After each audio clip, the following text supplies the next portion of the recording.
Syederun hari terakhir libur Lebaran Idul Adha 2022, Masjid Raya Baitur Rahman yang merupakan salah satu ikon wisata di Banda Aceh ramai dikunjungi warga. Pengunjung datang dari berbagai daerah di Aceh, bahkan dari berbagai provinsi di Indonesia.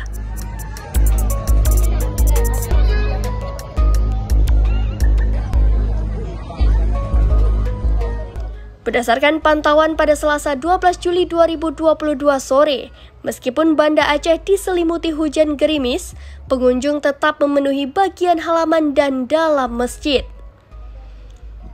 Pengunjung yang datang berfoto untuk mengabadikan momen mereka di depan masjid bersama keluarga, kerabat, atau teman.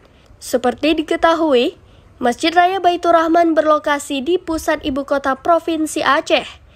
Tak hanya terkenal akan keindahan dan kemegahan arsitekturnya yang memukau, masjid ini juga memiliki nilai sejarah yang dijadikan sebagai simbol agama, budaya, dan perjuangan rakyat Aceh.